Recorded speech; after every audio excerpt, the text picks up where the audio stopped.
2 years since M.A.M., now here I go again to confine innocent men in a 10 by 10 fates. Oh, now the men deserve. But fear breeds silence in Manitowoc.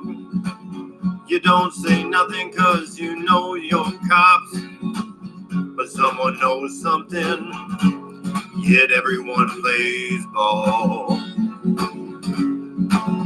I say we round them all up. Let's brain fingerprint them all. Everything about the case was suspicious. I hope the biting teeth of justice is so vicious. For those who bred the lie, they temporarily preserve.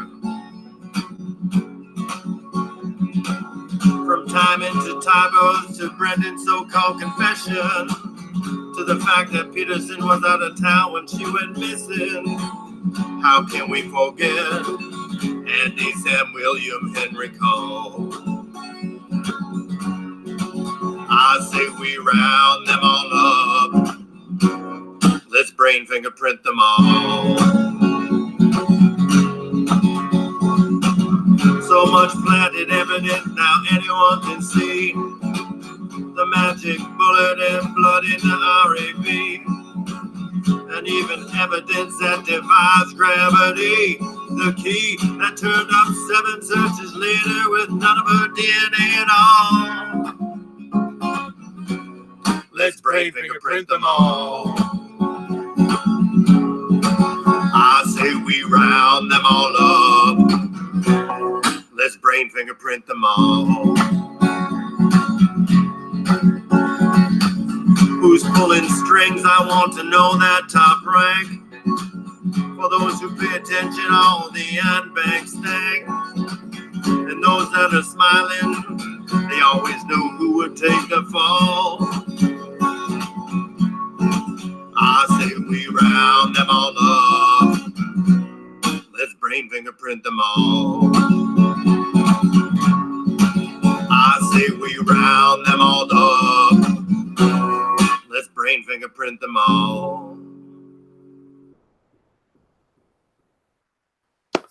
Hello, folks. Okay. Just wanted to say hi real quick. I'm gonna kind of just grooving on Stacy here this morning, so I'm gonna play one more before we start. But just want to say hi. Welcome, everybody. Watching your comments as we're listening to Stacy. So, but here we go. Wanted to play one more this morning that I feel sets the tone a bit. So here we go.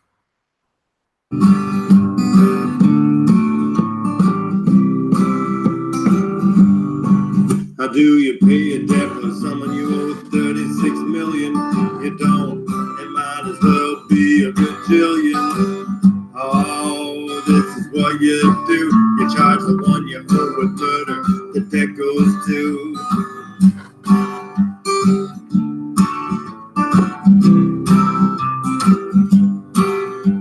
Now first, you gotta have a body. I don't know how you get it, but I know it is nutty. Find that car that body drove. Park the car in the yard, throw the body in the stove.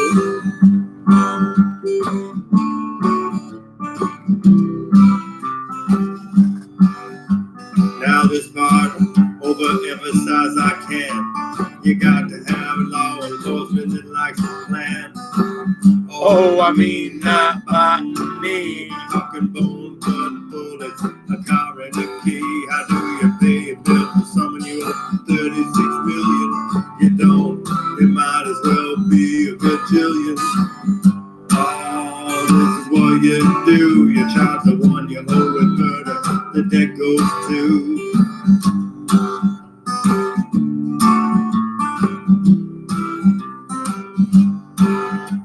Now you cook that body up, all well done. Just leave some pieces out for identification. Like the tibia, piece at 23, oh wait. Some of you ain't following me, but this brings me to the important part of the scheme. You got to own the lab and forensic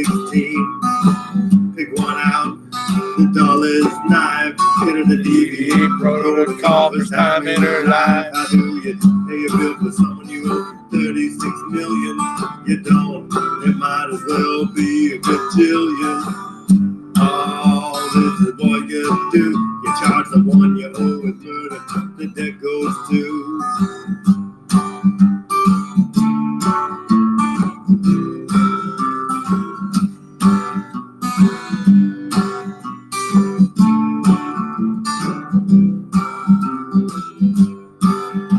Now I can't go into detail. It would take too long. This would end up being a 10-part docu-song. So I'll just give it to you. Point, do all these things and you can toot your horn. You first have to get a kid to confess to the story you feed them. Block all the officers from following evidence where it leads them. Tell the media things that don't make sense. Don't worry, they don't ask questions. They just nod their heads. You gotta block the corner from the scene. You got to beware now, dogs that are mean. Lose all the cameras, don't take a shot. Multi-label everything you got. You gotta keep all the evidence locked up safe. If anything gets broken, fix it with scotch tape and repeat. The bolts are intertwined, the wires from the ties, yeah, repeat that lie. How do you pay a bill for someone you owe 36 million? You don't, it might as well be a gajillion. Oh, this is what you do. You charge the one you owe with murder, the debt goes to.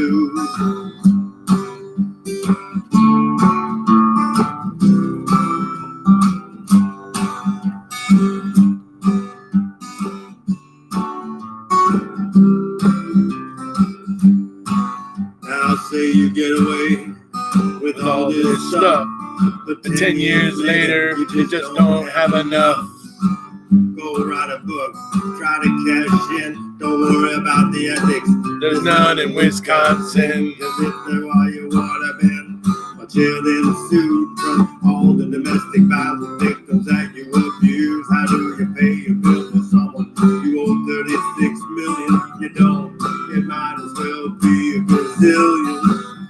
Oh, this is what you did. You framed an innocent man and his nephew kid.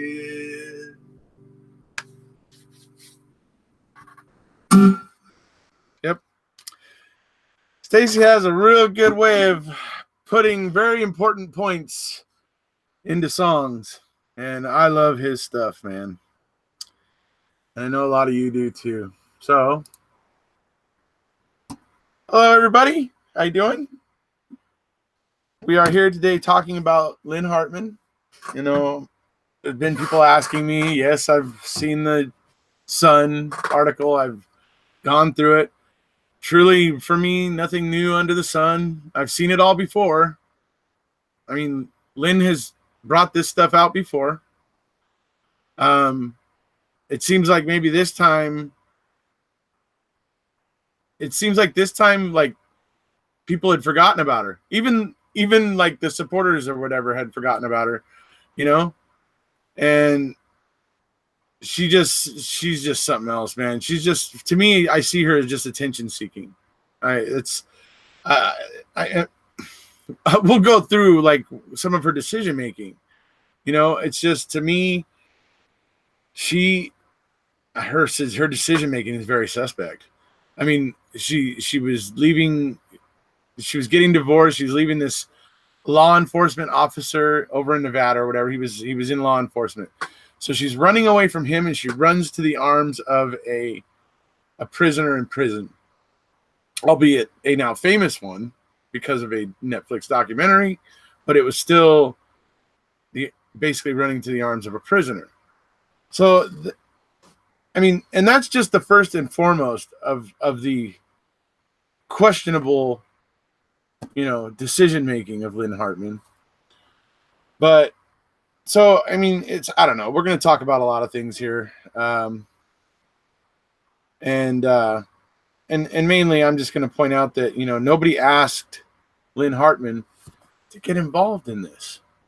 She chose to get herself involved in it. And when I read this article and I was reading some of the words that came from her, I perceive a woman who knew what she was doing was wrong, that she shouldn't do it, but somehow she had to do it anyway. I think maybe Lynn has just some bad decision making things going on in her head, and I think it's obvious from the decisions she made. She's now back with that. From all accounts I've heard, she's now back with that law enforcement officer that she was getting divorced from and all that sort of stuff.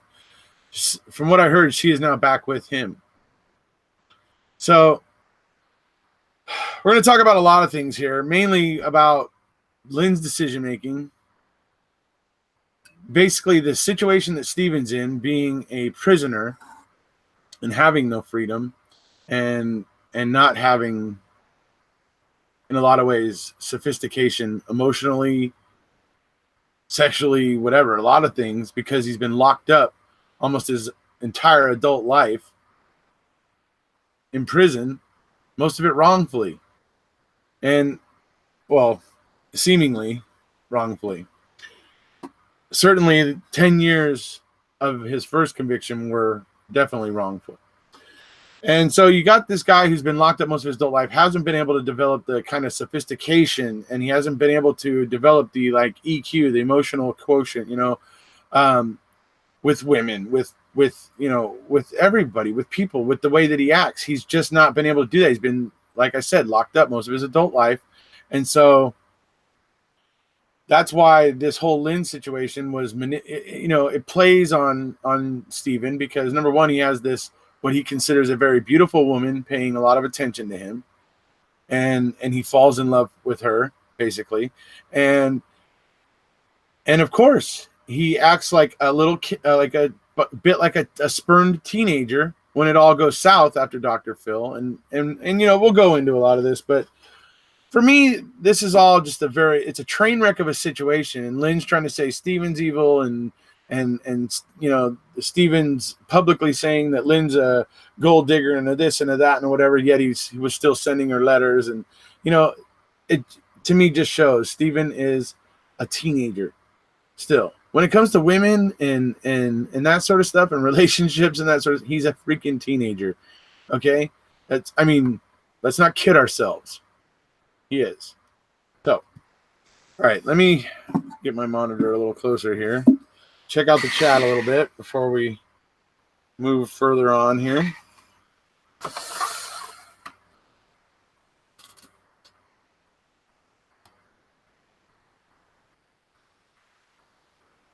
Okay, let's see what we got here.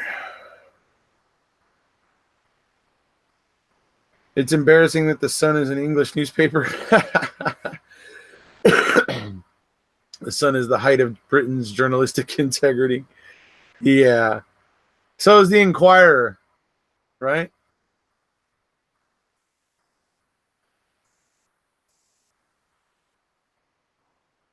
Poor man hasn't had him a chance to mature. That's true. She's a tease of all the wrong stuff, heartbreaking, planned, that it was wrong ways. Yeah, I mean, she even says in this article that she was getting inklings that Steven just wasn't the guy for her. I mean, and she could have stopped it before it all went down. And I mean, she acknowledges that she was feeling that way, but then she goes on to explain, but like if she's some kind of like, I don't know. It's always the victim role. You know what I mean with her? She's like always the victim. She never wants to take responsibility for her actions.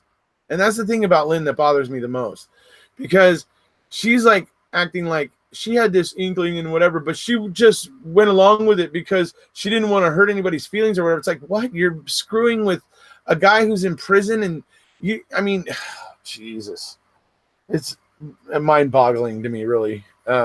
Lynn Hartman and her decision making. Seriously. But she kind of realized that Steven wasn't the guy for her, but she went forward anyway. And why is that? Because she knew it would get her a lot of attention. And when it comes down to it, that's what Lynn wants. Even if it's negative. If we all forget about her, then she wants to come out and put out all these letters to remind everybody who she is and what and all this stuff, so that she can get the attention again. Even if it's negative, people telling her, whatever. which I'm going to encourage everybody here. Don't do that. Just ignore Lynn Hartman. Don't message her directly to tell her she's a horrible human being or anything like that. Just don't. Just don't even give her the time of day. That's my suggestion. I mean, don't do it. Don't make her get a notification from you with some nasty comment. Just forget it. Take the high road. Okay? And let her be forgotten. This stuff, yeah, it's embarrassing when she brings this stuff out. It's embarrassing because it shows that, Stephen has been trapped in a 10 by 10 cell most of his adult life, and it shows how unsophisticated he is, and it is embarrassing. It's absolutely embarrassing. But what should be more embarrassing for Lynn is that she manipulated this situation and caused this to happen, and then now wants to cry foul and play the victim. And I just can't stand people that do that. It really does bother me. Even though I do pity Lynn, I do have compassion for Lynn because I feel like she's got something going on in her head, something maybe that is rooted in her past that causes her to make these bad decisions and then to do what she's doing now. After she made these bad decisions, she now wants to turn around and make it about everybody else. She wants to tear Stephen down. She wants to tear everything. Look, these letters that Stephen writes, I mean, yeah, they're embarrassing. But nothing that makes me think he's a murderer. Nothing that convinces me or tells me in any way that he's a murderer. It tells me that he has very strong sexual appetites. It tells me he's very possessive. It shows me a lot of things, but it doesn't show me that he's a murderer. So, I mean, putting these things out is just purely to embarrass Stephen. And it should embarrass her even more because it shows her manipulating the situation, stringing Steve along to get on Dr. Phil, get payday, and then suddenly say, oh, I don't want to move to the woods, and I don't, blah, blah, blah, blah, blah, and embarrass Steve on national television. I mean, what did she think was going to happen? So then she wants to complain that as I've described, Stephen, this basically teenager emotionally and in sophistication emotionally, right? This teenager then starts sending her letters and he's sending her a lot of letters and stuff. Well, yeah, you started in a relationship with the equivalent of a, pining teenager. So why are you complaining? You did this to yourself, Lynn. You did it. None of us asked you to come in and be Stephen Avery's girlfriend or wife. None of us did. The rest of us were concerned about digging into the documents and finding the proof. Okay? You're the one that came in and thought you wanted to be Stephen Avery's wife and somehow maybe capitalize on his fame from Netflix. That's really what was most likely happening here for you. But the rest of us, we were just trying to find the dirt on Manitowoc to help Stephen. We didn't ask for you. We didn't want you to be coming along and with your big old spoon and stirring the pot. Nobody asked for you. Nobody wanted you, but you showed up and did what you did anyway. Okay? Manipulating, as I said, the equivalent of emotional equivalent of a teenager who's locked in a 10 by 10 cell and can't do anything. When you're feeling down, right, Lynn, you wake up in the morning and you're not feeling very well or whatever, you can go down to the local Starbucks and get your frappy, loca, mocha, whatever, frappe, cappuccino, papadupa, wah, whatever, right? Whatever it is, your comfort little thing. With a lot of people nowadays, it's coffee, but it could be a number of things. But you're able to go down to the local place and get that, right? Stephen doesn't have that luxury. Stephen doesn't have anything like that. So he's coping with all this chaos that was created because you decided to insert yourself into the situation. But he has to sit and deal with it in a 10 by 10 cell while you still have the ability to enjoy liberty and freedom and being able to go and get the stuff that helps you deal with and cope with your grief and loss or whatever else it is, or whatever emotions you may be going through. He doesn't have that like you do. So Anyways, let me go check on the chat here a little bit. I got a little bit off on my rant there, but I think it was a good one. I think she's definitely emotionally immature too.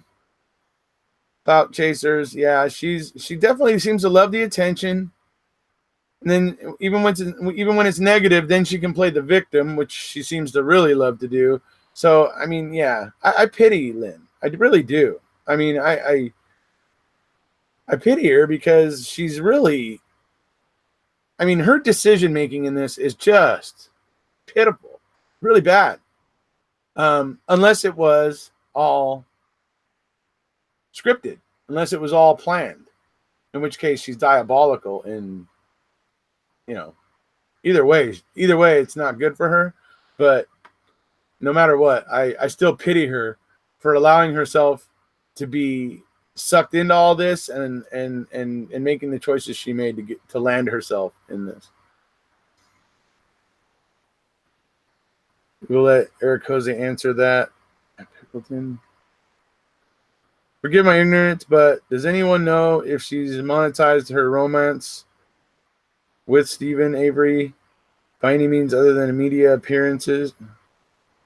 She didn't write a book or anything, right? No, as far as I know, she hasn't written a book, but she's done a couple different articles. She does this with like some media source every 8 months, 10 months. Whenever the attention starts to die down, she does this and creates more attention for it with it again. It's like it just keeps recurring. But no book. As far as I know, there's no book. Right again, Erekose, she's broke and preying on attention. I know my dead husband was in prison 17 years. I know firsthand how it is. Everything they published is water long under the bridge. It's only causing embarrassment to her. I mean, it should be, absolutely. I don't know why she keeps bringing all this embarrassing stuff up. I mean, because there's letters that what she doesn't show you guys, but which have been shown before and that's out there, and I've seen a couple on Facebook, is actually some of the letters she wrote to Stephen that really make her look really bad. Okay, she doesn't hand those to the Sun or these other media agencies, but people who know Stephen get a hold of these, and so I did see a couple posted on Facebook recently. Trust me, she was speaking just as candidly as Stephen about sexual topics and stuff like that. So this is why I say she was leading him on. This wasn't. I mean, she's trying to act all innocent, but she was playing along, and so she has to kind of grow up a little bit and take some responsibility, in my opinion. She's lucky he only called her. I would have called her something starting. Like I said, Stephen is like a teenager, and he just hasn't had the ability to develop yet.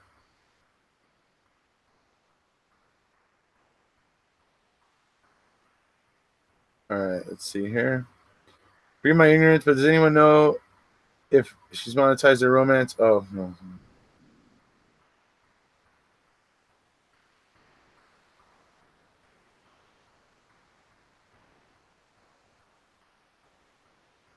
Well, as I said, just articles, and so Ziggy just I think because I scrolled back up to Pickleton to answer this, so I'll answer it again though. She's only done these articles, as far as I know. There's no book.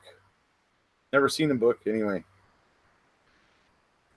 Let's see. And Stephen has romantic ideals of a very young man, starstruck by love. Yeah, he does, and he's just not sophisticated. And yeah, Lynn strikes me as the type that prefers a guy who's a bit more sophisticated. I truly get this feeling of she was running away from a law enforcement officer, and where else to run, she figured, than to the arms of a prisoner, right? Like she was gonna, if it was out of spite, right? That's almost what it looks like. Now, this is just theoretical. I am not saying that that's what Lynn did, but I'm just saying that when you look at the situation, that is certainly a theory that would fit the facts. So just jumped into this live. In my opinion, she is not doing this for fame or money, but to discredit Steven's name from the start.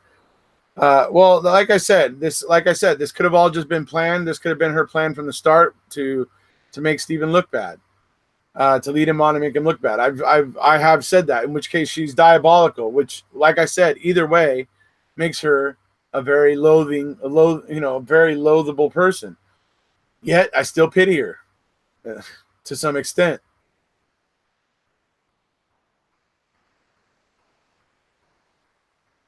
So who is Lynn?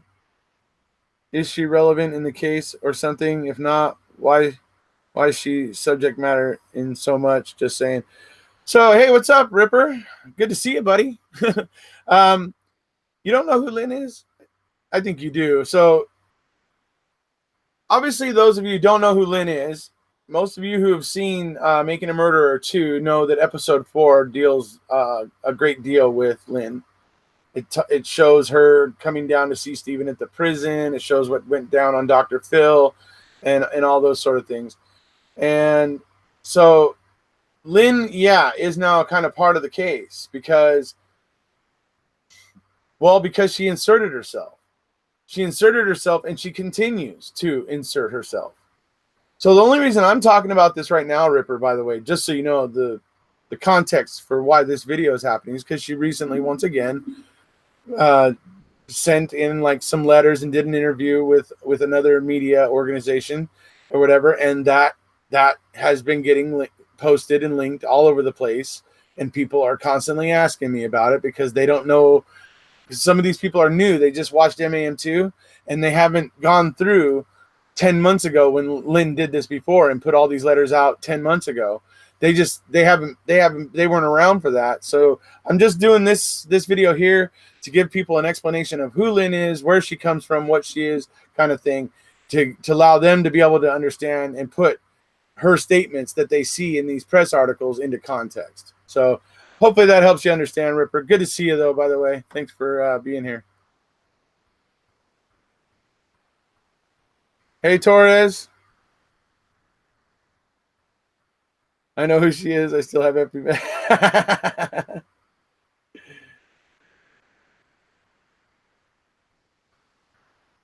If I was in prison for something I did not do, there's no way I would pen friend a police wife. It's common sense that she is a plant. Yeah, I mean, I can't disagree with that there, Kevin's story. I mean, there is that possibility. Once again, it's a theory that would fit the facts. But I don't have actual hard proof, so I'm going to keep everything in the terms of it's bad decision making, or it's what your decision, or it's what you're suggesting. I'm sorry, that it was all planned. It was all planned. So either way, right? Either way, it doesn't paint Lynn in a positive light. You see, either, no matter which way it goes. But those would be the theories that fit the facts here. So, that's where we're at.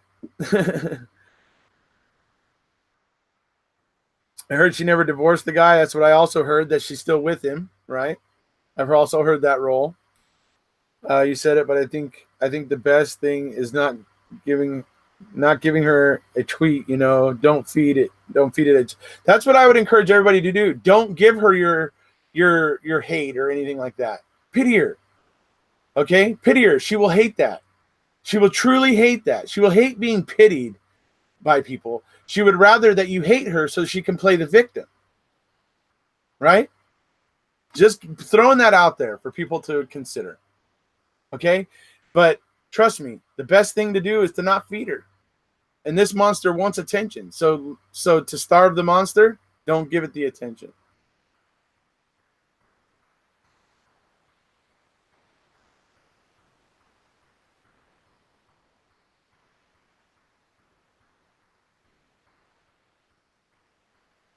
Just joined the live. Is Lynn's ex linked to any Manitowoc call? I don't know about that, Unplanned Honesty. I don't know. He's in Nevada, so I can't say. Just joined the live. Okay. Hi, all. When will you and Travis do a video on the KZ reply? Thank you. Monday, I will be with Travis and most likely Tracy on Monday night. That's when we're planning for it, just so you know. I also was on Perplexed's, what's it called? Purple's Playground. Anyway, I was on Laura's channel last night, and I did quite a bit of talking about the reply myself. So if you guys wanted to check that, I'm actually going to go and I'm going to pull the part from when I was on there talking about the show with her. I'm going to pull that segment out and post it on my channel as well. So, you know.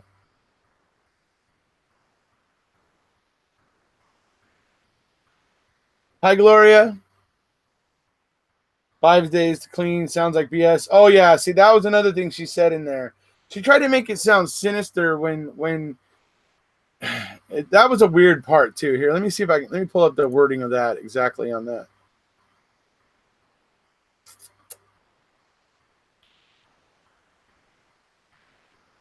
Temporary truth. Let's see.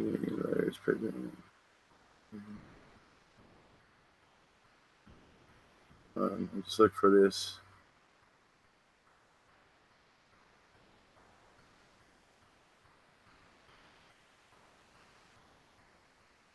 Not type.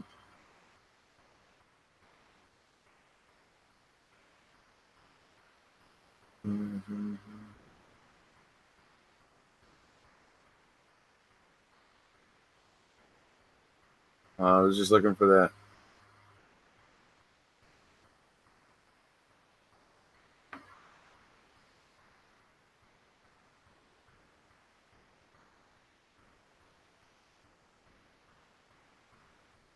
I know that part where he talks about that, where she's trying to like phrase. She's trying to say she asked this question in an innocent way, and I was just like, no, I don't think so.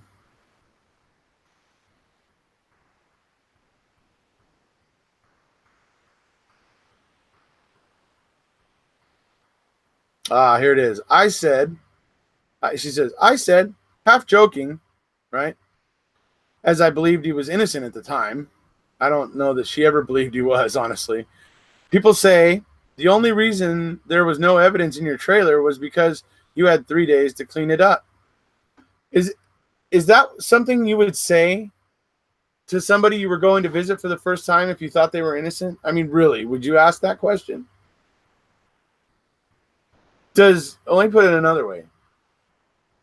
Does Lynn seem like a jokester, a joker, or like somebody who does a lot of joking around or anything like that? Who would be inclined to joke around in that sort of way? First time meeting Stephen. So doesn't it suggest to you that she was really not believing that Stephen was innocent and that this was all, kind of it would seem that she was being dishonest, right? I mean, why would you ask that question? But then it goes back on. She says he leaned back in his chair, and I'll never forget it. I can imagine if she had asked me that question, I'd have probably, after been sitting through the trial and listening to all the arguments by the Manitowoc County Sheriff's Department about how he had all that time to clean it up, right? Which is ridiculous. So he heard all those arguments, and now he suddenly sees the girl he's in love with in front of his face asking him about it. And so I can imagine myself sitting back in my chair going, what the hell? Looking at her, if I was in Stephen's situation, and being like, what are you playing at? You know what I mean? Because 3 days, 5 days, it doesn't matter. So maybe he decided to make a joke of his own, and he said it was actually 5 days. Because he had to listen to all these ridiculous arguments at trial. And so he corrected her just because he knows that what they were actually saying at trials, he had 5 days. And when she was saying he had 3, she didn't even have her facts straight. You know what I mean? This is what I'm talking about, where the rest of us were out here just working on trying to help prove that Stephen and Brendan were railroaded. And all Lynn was looking for was notoriety from being Stephen Avery's girlfriend. Right? I mean, so anyway, That's the part that's weird to me. I mean, and she says he smiled like a Cheshire cat or whatever. Well, we only have her word for it that happened, right?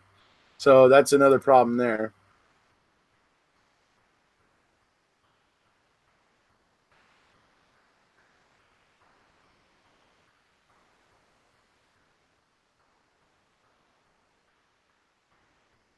Maybe brother, is Lynn Hartman important? Does she have anything to offer? Human sexuality is strange. Jay,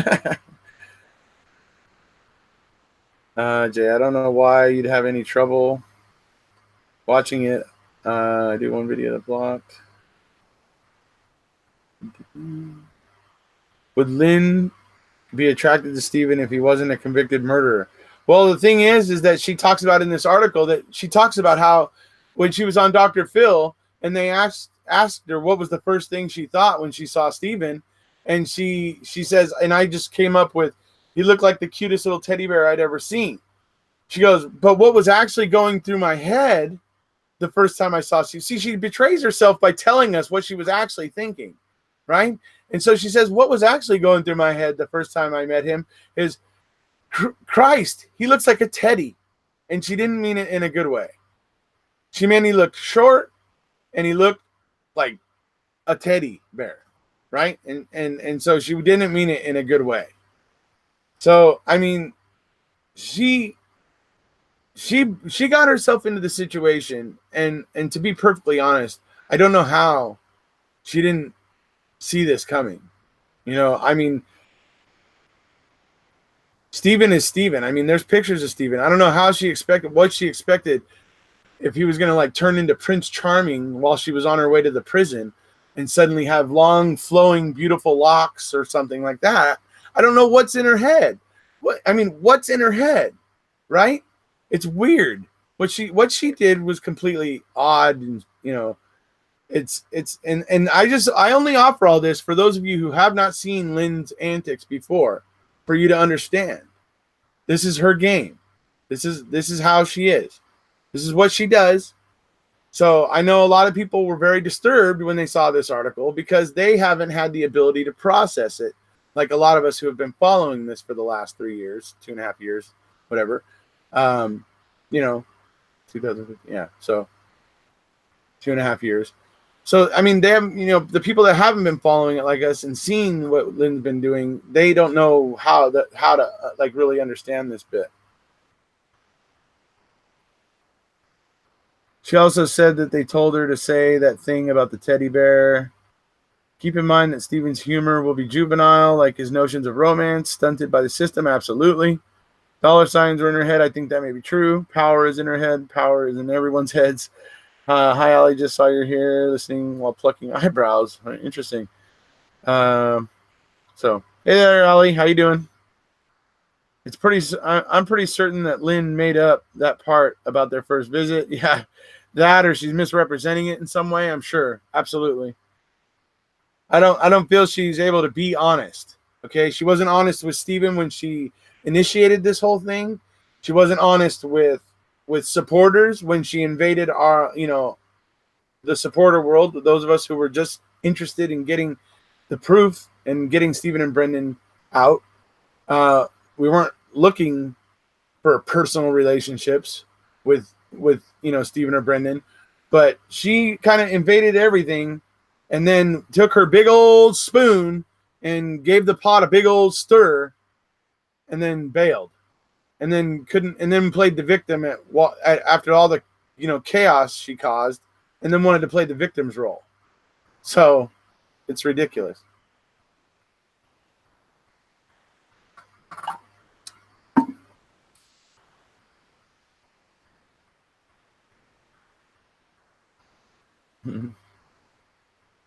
My first thoughts when seeing her on MAM was she acts like she's auditioning for more roles, trying to jumpstart a career. I mean, yeah, I really don't. When I see Lynn on screen or when I read comments of hers in press articles and things like that, she does not strike me as a genuine type of person. She strikes me as a very superficial type of person. And it's all about exterior, really. That's the way she strikes me.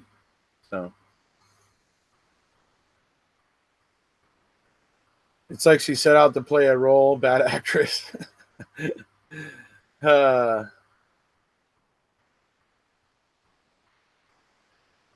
yeah, it was cringy watching her. Yeah. So then the other thing is that she tries, the thing that Lynn brings in this time is she tries to talk about how when Sandra Greenman, found out about the whole Lynn Hartman and thing and all that stuff. And so she went on TV and basically announced that her and Steven were not going to be getting married. And she didn't tell Steven about all this. So the reports were that Lynn is claiming that Steven told her when he was watching it on TV that he destroyed his TV in his cell, that he went up and he smacked it, knocked it to the floor, and it broke, right? And she claims all these other things, that he was trying to extort money from her to pay for a new one and all this other crazy stuff, right? Fact of the matter is, Zellner comes in at the end of this article and basically says there is no record at the correctional institution of anything, any bad behavior of Avery's. No write-ups, no anything, no broken TV, no anything like that. There's nothing at all that would suggest that what Lynn Hartman is saying is true. And so that's one thing they come in with at the end for everybody to consider, is that right there is already looks provably false, because the prison doesn't have any record of a TV getting broken. And you would think that a TV getting broken would create a bit of a ruckus and it would get noticed. You know what I mean? So she makes a lot of claims. Folks, put it in the context it is. She wants attention. And a lot of these claims she's making are unfounded. She can't prove them. In fact, the proof that there is, that Zellner offers at the end of the article, is that they're completely unfounded. Steven has never been disciplined for breaking his TV or anything or any other thing. So she's, that this is the things that Lynn does. All of you need to be aware of. Those of you who didn't know about her previously and her antics and what she does, you just got to look at what she's putting out and realize it, see it for what it is. It's her seeking attention. It's her putting out embarrassing things and making up some lies to go along with it to really make Steven look bad. But it has really very little substance to it. It's very shallow, and it's very easy to just to scratch away the surface and see it for what it is.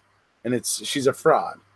She's either a bad decision maker, a very, very pitiful person with bad decision making, or she is a diabolical person who did all of this on purpose. Either way, it doesn't paint her in a very positive light. But honestly, I'd rather than think she's an evil, diabolical person, I'd prefer to think she's just a weak, gullible person. But, like I said, she could very well have planned all this and meant to do all this. So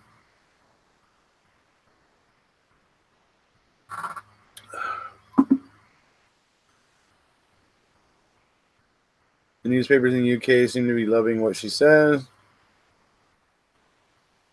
It may be it's sensational. I mean, this is the type of stuff that the Sun and the Inquirer and all those other, rag, newspapers. It's probably, I guarantee you, the Lynn spread, it's probably on the next page. There's probably a full page thing about aliens landed in a cow field, in there somewhere in the UK, right? I guarantee you, or maybe within a couple pages of this Lynn article, you'll find something about aliens or Bigfoot or Nessie or something else like that. Anyway.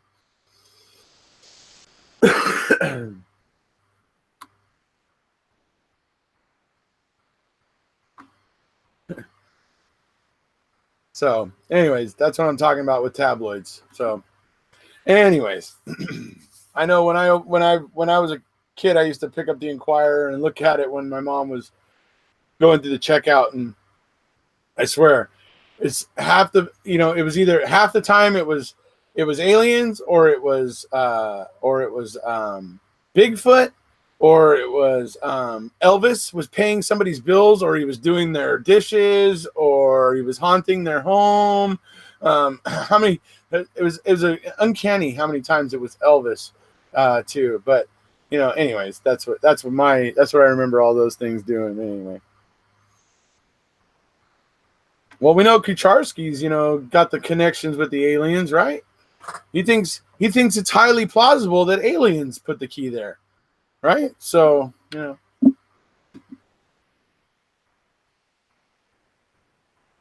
Lynn article will be wiping someone's backside tomorrow.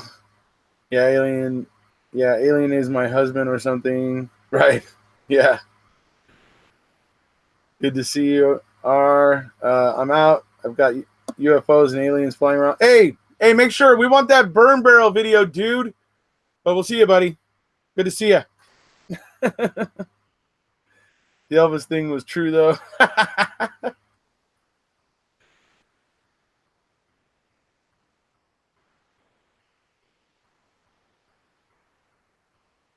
Oh, the birth of a two-headed cow. Yeah, that's funny, dude. We'll see you, Ripper. We want that burn barrel video, though, dude. Come on. We're waiting.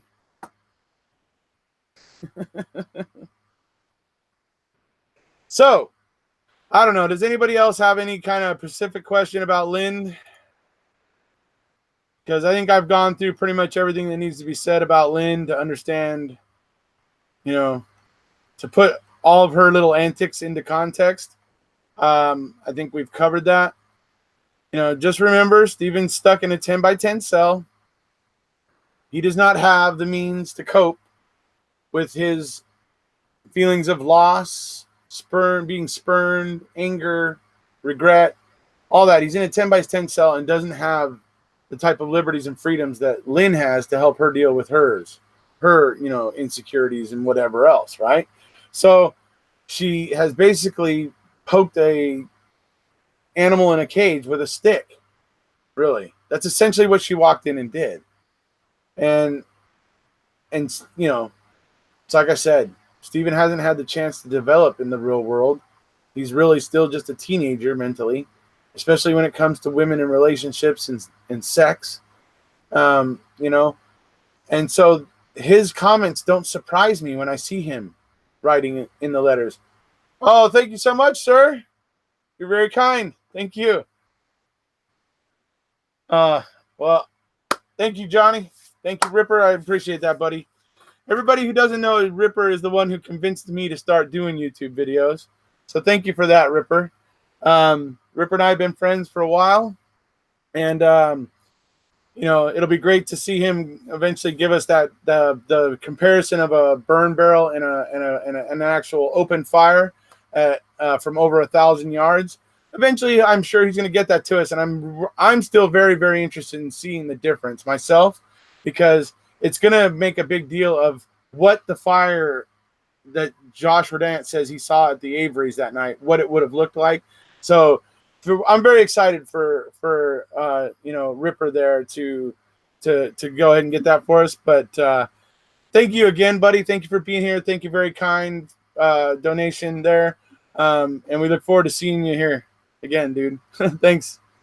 So that was Ripper, one of my good buddies.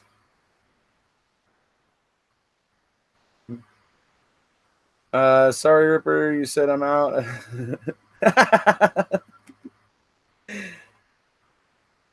It seems to me that several people are trying to cash in on Steven and Brennan. That's terrible. It could be that there are. And I mean, I think most of the time they get headed off by the family and stuff. And it just requires constant vigilance, and the family is doing quite a bit. And they have quite a team of people to kind of try to stay on top of all the different, things that are happening. So thank you, Ali, for posting Ripper's channel there.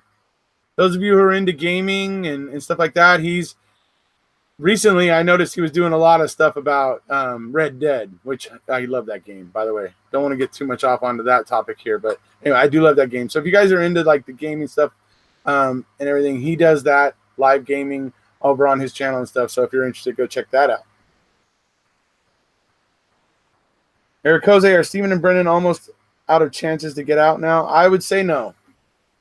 When I was in Australia at the end of March, Laura and Steven Drizzen were talking about Brendan can right now file his own motion for post-conviction relief. He's actually still has that option open to him. Steven is now going down that road. He's already, a certain amount down that road essentially right now. But Brendan is still at the point where he can file his motion for post-conviction relief. So I think what they're doing right now is they're just sitting back and just waiting and seeing all of what pops out from in the wake of what KZ is creating.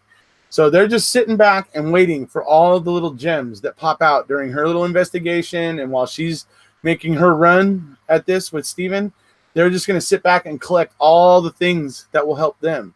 And then they will make a motion for post-conviction relief when they've collected all the facts that have been turned up by Kathleen Zellner. So I think they are waiting. And I think that's prudent for them to wait and get as much as they possibly can and make that motion for post-conviction relief really powerful. So I think that's what's going on. So I think Brendan still has options. I still think Steven's still in the fight. In fact, this issue with the bones is huge. I think this and the CD and some of the other things from the original post-conviction relief, or motion for post-conviction relief, I think are going to find purchase. Maybe it might be with the Court of Appeals. It might be higher up in the federal courts on habeas review. I don't know exactly yet, but the bones themselves are a clear violation of Wisconsin statute, and they tried to hide it. And they worked very hard to try to hide it. That's bad faith. That's a trigger. That triggers due process violation. So I really feel like Steven and Brendan are in the fight and actually looking very strong. Well, Brendan's at a point right now where he's kind of idle, but I still think the support for Brendan, everything with, is there. And I think that in the end, Brendan is going to prevail because most of the people agree that what they see on those tapes is unacceptable. Okay. Just because a few people in power who don't want to see things change are reluctant to acknowledge that, eventually the tide is going to erode that, So anyway, Steve mentioned wanting to move to Michigan. I am willing to open my door to him and try to talk some sense into him. Make sure you make him sliders, Ziggy.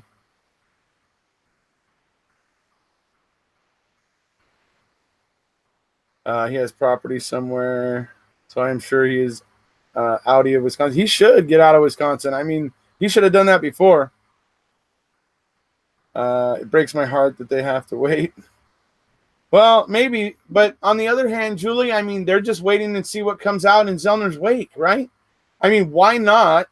Why not just be patient and wait for every possible piece of evidence that can help Brendan potentially? Why not wait for all of it to get turned up? Because that's what Zellner's doing right now. She is a, whatever we want to say, a speedboat running across the lake right now. And as she goes, she's tossing up all the disingenuous crap that Wisconsin has been doing with Steven and Brendan. So they just are going to sit back and collect all the little things that they can use to help them argue successfully for Brendan in their motion for post-conviction relief. So it only makes sense to sit back and wait and be patient. I know it sucks. It's Brendan sitting in there longer, but you want to make sure you get these things right. You don't want to rush them, because look at how much the state of Wisconsin is arguing in the responses to Steven and to Zellner right now and everything, right? How much they're arguing that, oh, this should have all been brought during the original motion for post-conviction relief. This piecemeal stuff is blah, blah, blah, blah, blah, blah, blah, right? So Steven and Laura don't want to go through that same process, so they're just going to wait and gather, because they have that option at this point. They're not committed to their motion for post-conviction relief yet. They can wait.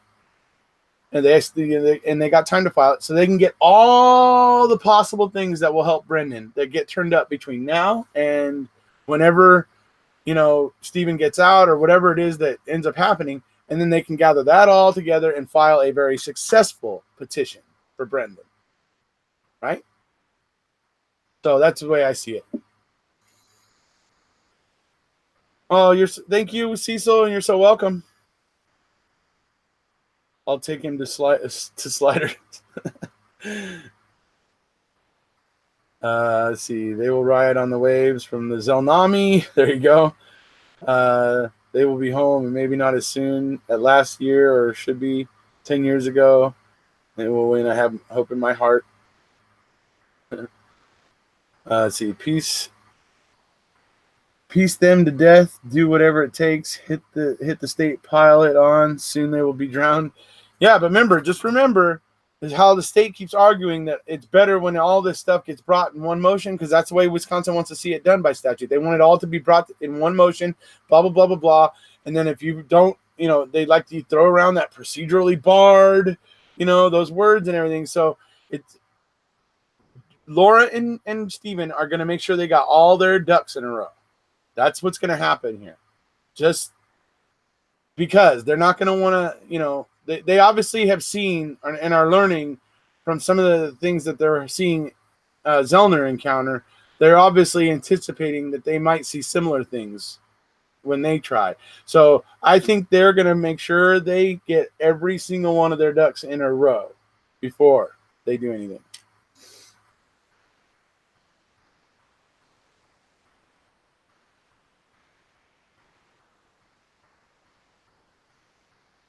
What else did Mr. Capaldi say?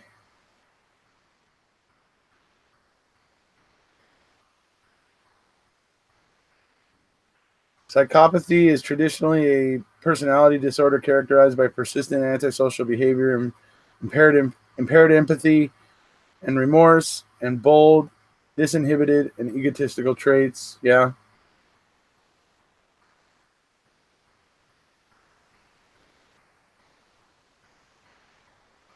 Awesome. It's like, okay, so Johnny's got everything set up. He just needs to charge his drone and can't wait for the rain to stop there. Yeah, I suppose that might help. Right on. So we're looking forward to that from Johnny, from Ripper there. So that's great.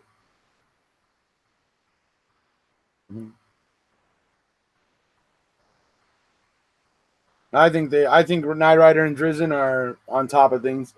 Hey, look, Steven Drizzen is an old salty dog when it comes to fighting post conviction for juveniles and stuff like that. I mean, this is the area of law that he is basically specialized in. So he's not a new kid on the block. He didn't just fall off the turnip truck yesterday. And Laura Knight Rider has obviously been learning from him the best in a lot of ways for many years now, and she's very strong in my opinion. Her arguments were very strong at en banc. People are saying that she should have answered Judge Can's question. No, I wish she would have, but I wish she would have said, but Judge Can, weren't you guys just arguing earlier that the whole reason why Brendan was doing this was because, if he had stuck to his story, then the officers would have helped him because it was all about a plea deal. So they didn't need two killers. They were trying to get Brendan to confess so that he could plea and testify against Stephen. Right. If she would have said that would have been helpful and everything. But the fact is that the en banc judges acknowledged that themselves. Before that conversation between Judge Can and Laura Knight Rider ever takes place, the en banc judges acknowledge it for themselves that the benefit was the officers would have went to bat for him if he hadn't recanted. Right? So, anyway. The en banc judges answered their own question and yet made the decision the way they did anyways. So that's for me what makes it abominable and personally. I am brand new to this case, but seems to me Wisconsin does not want them to win. Then they would have to reevaluate what they did wrong. That's certainly. Laura responded swiftly to a Twitter post of disingenuous comments of prison employee in Oshkosh. Laura has basically dedicated her career to Brendan. I have 100% faith in her. Me too. Welcome to the rabbit hole. Yeah. Let's see. Love that term. I use it all the time. I still think the people with the most reason for motive with the scrapyard business to compensation is the police. Actually, I don't know. See, I've been going to think, although I think the $36 million lawsuit was certainly a factor in this, right? I think an even bigger factor than that even. I know, it's hard to imagine, right? Bigger than $36 million, you say, Erekose? Yes, I do. I say, here I go, right? Bigger than that amount of money was the fact that Vogel and Peterson and the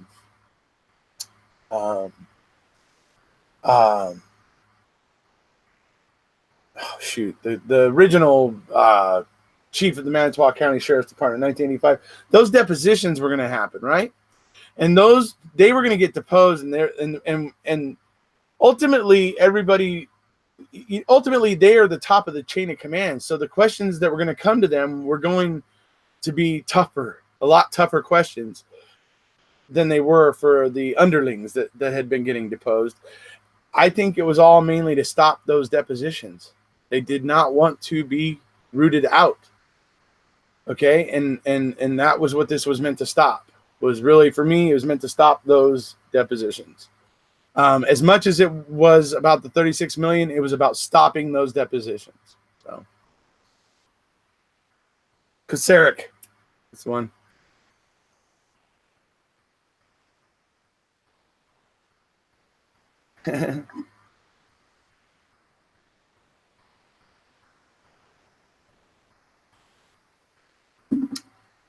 When Zellner explains Teresa's day planner in part 2, it makes me wonder where the police work was during the investigation. It's a shame. Oh yeah, this investigation is a sham. It's a complete sham. Have you seen Cecil? Have you seen my video where I interviewed a former FBI agent, Steve Moore? If you haven't, check it out. You should go check it out. He has a lot to say about this investigation. A lot.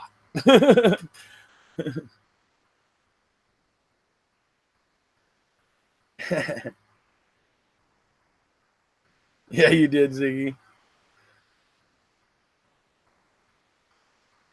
All right, so I think we've covered Lynn. I think we've covered a lot of things. We got to talk to Johnny today. We found out that hopefully pretty soon we're going to have that Vern video, which is going to be good. I can't wait for that. But we're going to go ahead and listen to a little bit of Stacy on the way out, and you know.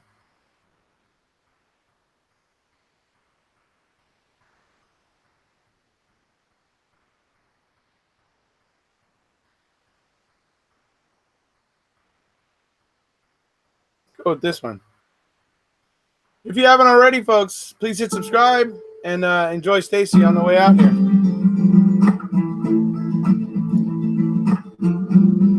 MAMathon, end of the month, folks. Remember that. Hit the like button on your way out.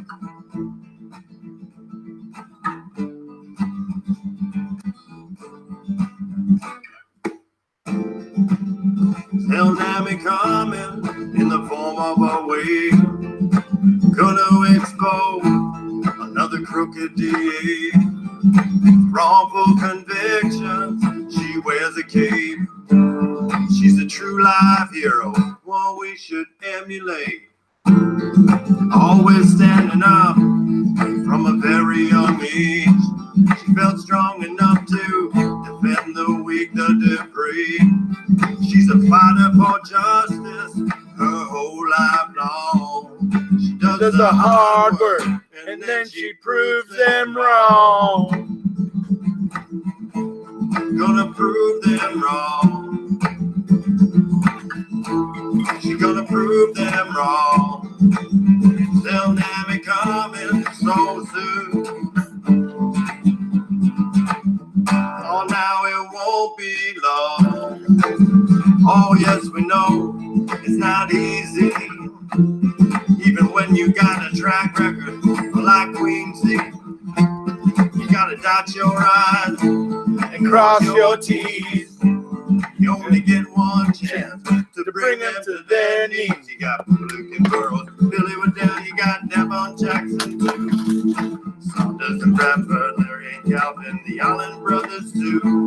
You got Kevin Fox, Apprentice Nash, Harry Hill and Danny Young. You got Caesar Munoz, the Ethereal Boys, Ron Ferguson.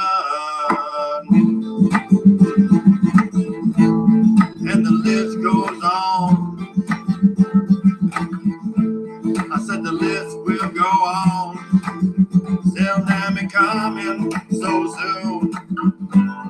Cause she does the hard work and then she proves them wrong.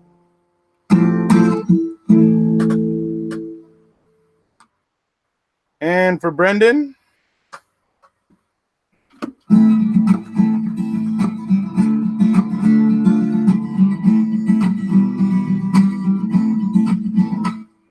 There's something going on. Freedom is in danger. Agents of the state, they taking children from the manger. Oh, they will sacrifice your kid. Take Brendan Dassey, that's exactly what they did. They needed someone, oh, Jody wouldn't flip. They looked around, saw him quick. Oh, it made so much sense why. Oh, Brendan Dassey, he was Stephen's alibi. There's something going on in Wisconsin that's not kosher. We better stop, let's all take a look closer. Oh, they will sacrifice your kid for Brendan Dassey. That's exactly what they did. They visit him once, they visit him twice. They make him feel so safe. Sandwiches, soda, so nice. No cameras rolling and under no lights. Who knows what went on up in Fox Hill Monday night? There's something going on. Freedom is in danger. Everything about this kid getting stranger and stranger. All we know, they will sacrifice your kid. Oh, Brendan Dassey, that's exactly what they did. March 1st, alone in a room with Bert and Ernie. No parent present and no attorney. 4 hours later, with a touch of the knee, they finally get Brendan to agree. There's something going on. I said there's something going on. Oh, they will sacrifice your kid. Take Brendan Dassey, that's exactly what they did. There's something going on. I said freedom is in danger when the agents of the state can take children from the manger. Oh, they will sacrifice your kid. Take Brendan Dassey, that's exactly what they did. Take Brendan Dassey, oh, that's exactly what they did. Yeah. All right. As I said, if you haven't already, please hit subscribe. Remember, MAMathon at the end of the month, starting on Friday night, the 26th. That'll be 7 o'clock p.m. Pacific time, 9 p.m.